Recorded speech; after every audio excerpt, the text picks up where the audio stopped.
ರಾಜ್ಯಪಾಲರು ಕಾನೂನು ರೀತಿ ಮುಖ್ಯಮಂತ್ರಿಗಳ ಮೇಲೆ ಕಾನೂನು ರೀತಿ ಕ್ರಮ ಕೈಗೊಳ್ಳೋಕೆ ಏನು ಅನುಮತಿ ಕೊಟ್ಟಿದ್ದಾರೆ. ಅದು ಡಾಕ್ಟರ್ ಬಾಬಾ ಸಾಹೇಬ್ ಅಂಬೇಡ್ಕರ್ ಬರೆದಿರ್ತಕ್ಕಂಥ ಸಂವಿಧಾನಕ್ಕೆ ಸಿಕ್ಕಿದಂಥ ಮೊದಲನೇ ಜಯ ಅದು.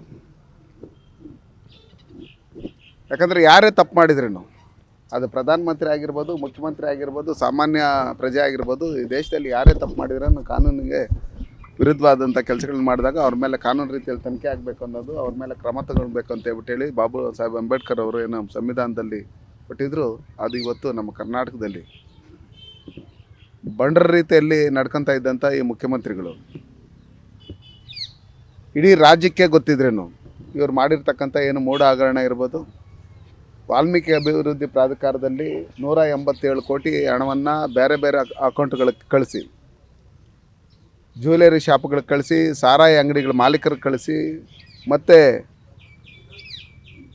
ನಕಲಿ ಏನು ಖಾತೆಗಳಿಗೆ ಅಕೌಂಟ್ಗಳಿಗೆ ಕಳಿಸಿ, ನಕಲಿ ನಮ್ಮ ಕೋಆಪರೇಟಿವ್ ಸೊಸೈಟಿಗಳಿಗೆ ಕಳಿಸಿ ಸಿಕ್ಕಾಕೊಂಡಿರ್ತಕ್ಕಂಥದ್ದನ್ನು ಸ್ವತಃ ಮುಖ್ಯಮಂತ್ರಿಗಳು ವಿಧಾನಸಭೆಯಲ್ಲಿ ಒಪ್ಕೊಂಡಿದ್ದಾರೆ. 187 ಕೋಟಿ ಅಲ್ಲ, 89 ಕೋಟಿ ಅಂತೇಳಿ ಒಪ್ಕೊಂಡಿರೋದ್ರಿಂದ ಅವ್ರು ತಪ್ಪು ಮಾಡಿರೋದು ಕರ್ನಾಟಕ ಜನತೆಗೆ ಲೈವಲ್ಲಿ ನೀವೇ ಮಾಧ್ಯಮಗಳಲ್ಲೆಲ್ಲ ನೋಡಿಸಿದಿರಿ. ಇವತ್ತು ಅವ್ರ ಮೇಲೆ ಕಾನೂನು ರೀತಿಯಲ್ಲಿ ಕ್ರಮ ತಗೊಬೇಕಂತೇಳಿ ರಾಜ್ಯಪಾಲರು ಏನು ಆದೇಶ ಕೊಟ್ಟಿದ್ದಾರೆ, ಅದು ಸ್ವಾಗತಾರ್ಹ. ಕೂಡಲೇ ಮುಂಡಾಕದೆ ಈ ದೇಶದಲ್ಲಿ ಇತಿಹಾಸ ಇದೆ. ಎಷ್ಟೋ ಜನ ರಾಜರು, ಎಷ್ಟೋ ಜನ ರಾಜಕಾರಣಿಗಳ ಮೇಲೆ ಅಪವಾದನೆ ಬಂದಾಗ ಅವರೇ ಖುದ್ದಾಗಿ ರಾಜೀನಾಮೆ ಕೊಟ್ಟು ತನಿಖೆ ಮಾಡಿ ಅಂತೇಳಿ ಮನೆಗೆ ಹೋಗಿರ್ತಕ್ಕಂಥದ್ದು ಉದಾಹರಣೆಗಳಿದೆ. ಅದಕ್ಕೋಸ್ಕರ ದಯವಿಟ್ಟು ಸಿದ್ದರಾಮಯ್ಯನವ್ರಿಗೆ ನಿಮ್ಗೆ ಮಾನ ಮರ್ಯಾದೆ ಏನಾದರೂ ಇದ್ದರೆ ಇನ್ನೂ ಮುಂಡಾಕದೆ ಕೂಡಲೇ ರಾಜೀನಾಮೆ ಕೊಟ್ಟು ನೀವು ಕಾನೂನು ರೀತಿಗೆ ಕಾನೂನಿಗೆ ತಲೆ ಬಾಗಬೇಕು ಅಂತೇಳಿ ನಾನು ಈ ಮೂಲಕ ಕರ್ನಾಟಕ ಜನತೆ ಪರವಾಗಿ, ನಮ್ಮ ಕೋಲಾರ ಲೋಕಸಭಾ ಕ್ಷೇತ್ರದ ಜನತೆ ಪರವಾಗಿ ನಾನು ಅವ್ರನ್ನ ಒತ್ತಾಯ ಮಾಡ್ತೀನಿ. ಇದಕ್ಕೆ ನಾವು ಏನು ಬೆಂಗಳೂರಿಂದ ಮೈಸೂರವರೆಗೂ ಪಾದಯಾತ್ರೆ ಮಾಡಿದ್ರಿ, ಪ್ರತಿಯೊಂದು ಪ್ರಜೆಗಳೂ ನಾವು ಮೈಸೂರಿಗೆ ಪಾದಯಾತ್ರೆ ಮಾಡ್ತಾ ಇರಬೇಕಾದ್ರೆ ಬಂದು ಸಿದ್ದರಾಮಯ್ಯನವ್ರು ಈ ರೀತಿ ತಪ್ಪು ಮಾಡಿದ್ದಾರೆ, ಅವ್ರ ಮನೆಗೆ 14 ಸೈಟ್ ಮಾಡ್ಕೊಂಡಿದ್ದಾರೆ, ಬೇರೆ ಬೇರೆಯವರ ಸೈಟ್ ಹೆಸರುಗಳಿಗೆಲ್ಲ ಸುಮಾರು 500ರಿಂದ 1000 ಸೈಟ್ಗಳನ್ನು ಈ ಥರ ಅವರು ಚೇಲೆಗಳಿಗೆಲ್ಲ ಕೊಟ್ಟಿದ್ದಾರೆ ಅಂತೇಳಿ ಸಾಮಾನ್ಯ ಜನಗಳು ಮಾತಾಡೋಂಥ ಮಟ್ಟಕ್ಕೆ ಸಿದ್ದರಾಮಯ್ಯನವರು ತಪ್ಪುಗಳನ್ನ ಮಾಡಿದ್ದಾರೆ. ನಾನು ಒಂದು ಕಪ್ಪು ಚುಕ್ಕೆ ಇಲ್ಲ ಅಂತ ಹೇಳ್ತಾ ಇದ್ದಂಥವ್ರು ಇವತ್ತು ಮೈಯೆಲ್ಲ ಇವರು ಕಪ್ಪಾಗಿರ್ತಕ್ಕಂಥ ಸಂದರ್ಭದಲ್ಲಿ ಅವ್ರು ಕೂಡಲೇ ರಾಜೀನಾಮೆ ಕೊಡಬೇಕು. ರಾಜೀನಾಮೆ ಕೊಟ್ಟು ಈ ವಿಧಾನಸಭೆನ ವಿಸರ್ಜನೆ ಮಾಡಿ. ಅವ್ರ MLAಗಳೂ ಭ್ರಷ್ಟಾಚಾರದಲ್ಲಿ ಮುಳುಗಿದ್ದಾರೆ. ಇವತ್ತು ಒಂದು ಪೊಲೀಸ್ ಅಧಿಕಾರಿ ಇವತ್ತು ಆತ್ಮಹತ್ಯೆ ಮಾಡ್ಕೊಳ್ಳೋದಕ್ಕೆ ಕಾರಣ ಅವರ ಮಂತ್ರಿಗಳೂ ವಾಲ್ಮೀಕಿ ಅಭಿವೃದ್ಧಿ ಪ್ರಾಧಿಕಾರದಲ್ಲಿ ತಪ್ಪು ಮಾಡಿ ಇವತ್ತು ಜೈಲಲ್ಲಿದ್ದಾರೆ.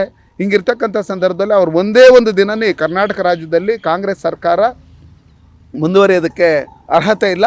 ಕೂಡಲೇ ರಾಜೀನಾಮೆ ಕೊಟ್ಟು ಜನತಾ ಜನಾರ್ದನ ಮುಂದೆ ಹೋಗ್ಬೇಕು ಅಂತೇಳಿ ಈ ಮೂಲಕ ನಾನು ಒತ್ತಾಯ ಮಾಡ್ತೀನಿ. ಹೌದು, ರಾಜ್ಯಪಾಲರನ್ನ ಕರ್ಕೊಂಡೋಗಿ ಸಿದ್ದರಾಮಯ್ಯನವರು ಅವ್ರು ಏನು ಬರೆದು ಕೊಟ್ಟರೆ ಅದನ್ನೆಲ್ಲ ಓದಿಸ್ಕೊಂಡಿದ್ದು ಅದೇನು ಕುತಂತ್ರನ ನಾವು ಅವಾಗೇನು ಹೇಳಿಲ್ಲಲ್ಲ. ಹಂಗಿರ್ತಕ್ಕಂಥ ಸಂದರ್ಭದಲ್ಲಿ ಬಹುಮತ ಬಂದಾಗ ಅವ್ರದ್ದು ಯಾವುದು ನಮ್ಮ ಮಿಷಿನ್ ಎಲ್ಲ ಮತ್ತು EVMದು ಏನು ಪ್ರಾಬ್ಲಮ್ ಇಲ್ಲ ಅಂತ ಹೇಳ್ತಾರೆ.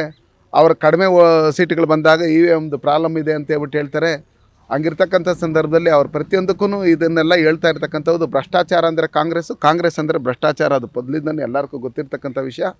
ದಯವಿಟ್ಟು ಕೂಡಲೇ ರಾಜೀನಾಮೆ ಕೊಟ್ಟು ಇದರಲ್ಲಿ ಇದು ಒಂದೇ ಅಭಿವೃದ್ಧಿ ಪ್ರಾಧಿಕಾರದಲ್ಲ, ಬೇರೆ ಬೇರೆ ಅಭಿವೃದ್ಧಿ ಪ್ರಾಧಿಕಾರದಲ್ಲೂ ಇದೇ ರೀತಿ ಚುನಾವಣೆಗೋಸ್ಕರ ಈ ಹಣವನ್ನು ದುರ್ಬಳಕೆ ಮಾಡಿಕೊಂಡು ಕಾನೂನು ಹೋರಾಟ ಇವ್ರು ರಿಸೈನ್ ಕೊಟ್ಬಿಟ್ಟು ಅದಾದಮೇಲೆ ಕಾನೂನು ಹೋರಾಟ ಮಾಡಲಿ. ಅವ್ರು ನಿರಪರಾಧಿ ಅಂತೇಳಿ ಸಾಬೀತಾಗಿದ್ದಾದಮೇಲೆ ಮುಖ್ಯಮಂತ್ರಿ ಆಗಿ ಬರಲಿ. ಅವರು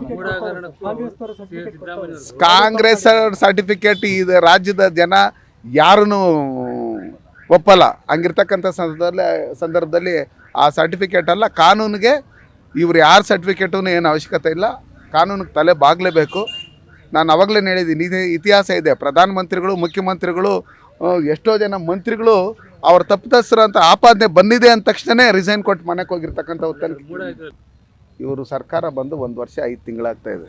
ಏನು ಮಣ್ಣು ತಿಂತಾ ಇದ್ರೆ ಇಷ್ಟು ದಿನ ಇವ್ರು ಮಾಡಿರ್ತಕ್ಕಂಥ ಹಗರಣಗಳಿಗೆ ಹೊರಗಡೆ ಬರೋವರೆಗೂ ಬಂದಿದ್ದಾದಮೇಲೆ ಹೋರಾಟನ ಹಮ್ಕೊಳ್ತೀರಿ ಅಂತೇಳಿ ತಕ್ಷಣ ನಿಮ್ದು ಅದಿದೆ ಇದಿದೆ ಅಂತೇಳಿ ಬ್ಲ್ಯಾಕ್ ಮೇಲ್ಗಳು ಮಾಡೋಂಥ ಬ್ಲ್ಯಾಕ್ ಮೇಲ್ ಸಿದ್ದರಾಮಯ್ಯನಿಗೆ ಇದನ್ನೆಲ್ಲ ಬಿಟ್ಬಿಡಿ ಅಂತೇಳಿ ಜನ ಸುಮ್ಮನೆ ಏನು ಅವಿದ್ಯಾವಂತರಲ್ಲ, ಬುದ್ಧಿವಂತರಲ್ಲದೆ ಇರ್ತಕ್ಕಂಥವ್ರು ಯಾರೂ ಇಲ್ಲ ನಮ್ಮ ಕರ್ನಾಟಕದಲ್ಲಿ. ಒಂದು ಅನ್ಎಜುಕೇಟೆಡೂ ಇವ್ರು ಮಾಡಿರ್ತಕ್ಕಂಥ ತಪ್ಪನ್ನು ತಿಳ್ಕೊಂಡು ಕೂಡಲೇ ರಾಜೀನಾಮೆ ಕೊಡಬೇಕು ಅಂತ ಹೇಳಿ ಬೀದಿ ಬದಿ ವ್ಯಾಪಾರಿಗಳೂ ಹೇಳ್ತಾ ಇದ್ದಾರೆ.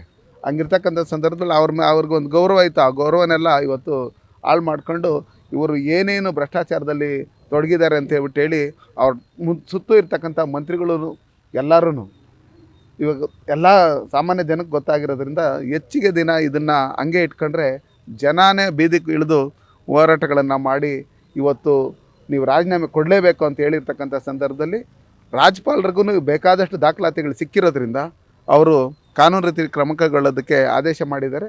ಕೂಡಲೇ ಮುಖ್ಯಮಂತ್ರಿಗಳು ರಾಜೀನಾಮೆ ಕೊಡಬೇಕು ಅಂತೇಳಿ ಒತ್ತಾಯ ಮಾಡ್ತಾರೆ.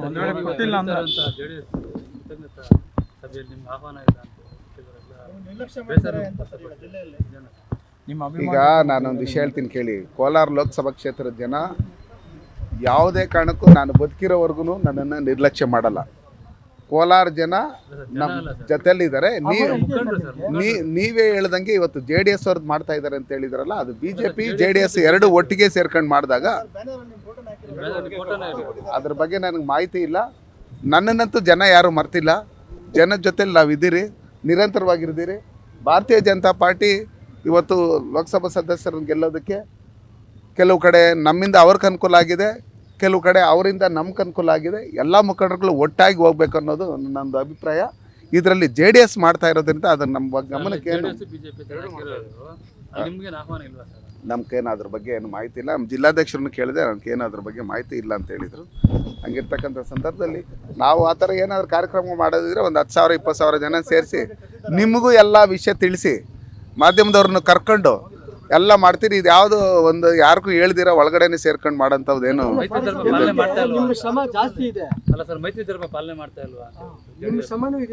ಏನಿಲ್ಲ. ಸಣ್ಣ ಪುಟ್ಟ ಆಗಿರ್ತೈತೆ, ಅದನ್ನೆಲ್ಲ ಅಡ್ಜಸ್ಟ್ ಮಾಡ್ಕೊಂಡು ಮುಂದಿನ ಸರಿಯಾಗಿ ಹೋಗ್ತದೆ.